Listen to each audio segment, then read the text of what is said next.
Thor is getting a fifth movie in the MCU, so here's everything we know about it and how the film can be perfect. Now, this is being reported by Daniel RPK, who is an industry insider and one of the only ones I actually report and make videos on because his hit rate is very high, especially with big stuff like this. He doesn't just throw it out for headlines or anything. If he's saying it, I do believe this is going to happen. And according to this report, Taika Waititi, who was the director of Thor Ragnarok and Love and Thunder, is officially not returning to the franchise for Thor 5. Now, we don't know who the director of this movie is going to be yet. Now, even though he did a great job with Thor Ragnarok, I do think this is for the best because with Thor Love and Thunder, it just got too goofy, the humor wasn't funny, and it needs a new director attached to it, even just for the public's perception of this movie. I'll get into who I think should direct the movie in a little bit, but we got more to go over for this film. He also goes on to confirm that this movie is being developed as of right now for Phase 6 of the MCU, which will be in the mutant saga that takes place after Secret Wars, which I think tells us a little bit about where this movie is going to go, but again, we'll get to that in a second. It's crucial for this movie to have a great villain, and I'm not sure if they should bring back Hercules, who obviously was teased in the post-credit scene of Thor Love and Thunder. If they take this character in a little bit more serious, darker direction, I think it could work out, but obviously this being set up in a Taika Waititi movie with Brett Goldstein, who is a very talented actor and writer,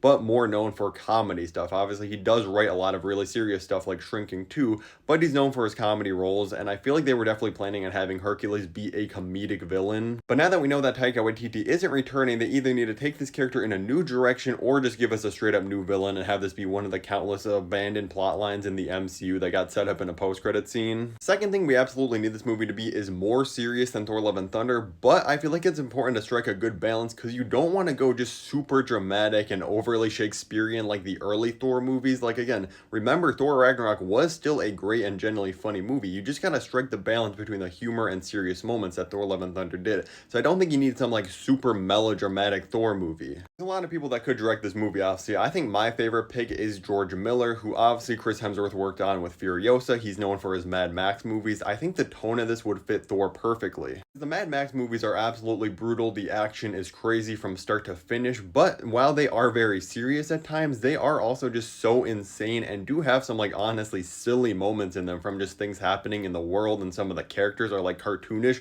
but not in a way that goes so far that like takes you out of the world. And plus, we know Furiosa lost like over $150 million at the box office, so they're probably not going to get to make his Mad Max Wasteland film he wants to make, so his schedule should be open up for Thor 5. And we know him and Chris Hemsworth really enjoyed working together. There were reports that George Miller reportedly was already meeting with Kevin Feige months ago for this movie. And plus, we know Kevin Feige's been quietly reworking the MCU with movies like Thunderbolts and the Fantastic Four First Steps, where he's trying to focus a lot more in on quality and getting directors to make their own vision of the films instead of having everything just feel the same and having 50 projects coming out every year. So what better way to guarantee that you get a great Thor film than bringing in an amazing director like George Miller? I know a lot of people really want to see like a pure Loki and Thor team-up movie where they really work together, there's no betrayals or anything like that, and then maybe it's a send-off for both these characters. I really think it would be better if Loki has his true final appearance in Avengers Secret Wars, since we know he's going to be in that movie. I mean, they're already kind of pushing it. He had a great character arc already when he died in Infinity War, then had another great character arc and ending in the Loki series. How many more times can you do it? I don't know if he needs to be in the fifth Thor movie. I think it should just focus in more on Thor himself. Now, with that being said, I do think this needs to kind of be an ending for the character of Thor. Now, whether that means he maybe dies and goes to Valhalla or something, or he doesn't necessarily have to die. It could be something like Guardians 3, where it's like a conclusive end to the story, but all the characters just go their own way, and we just have to expect not to see him in future Avengers films. Like I said, we know Kevin Feige is trying to make the MCU a lot more approachable for new fans that haven't been watching the franchise for like 18 years when it started with Iron Man. So I don't know how much longer he's going to keep Thor going, because again, the first Thor movie was back in 2011. That's going to be like 16 to 17 years old by the time we get Thor 5. I do think Chris Hemsworth is great as this character, and he does deserve a great final send-off in Thor 5, but I just think it needs to be the end for him. Let me know in the comments below what you want to see happen in Thor 5 for it to be the perfect movie, and if you want to hear about the craziest new villains confirmed for Fantastic Four First Steps and more news about the movie, click the video above my head right now. Thank you for watching.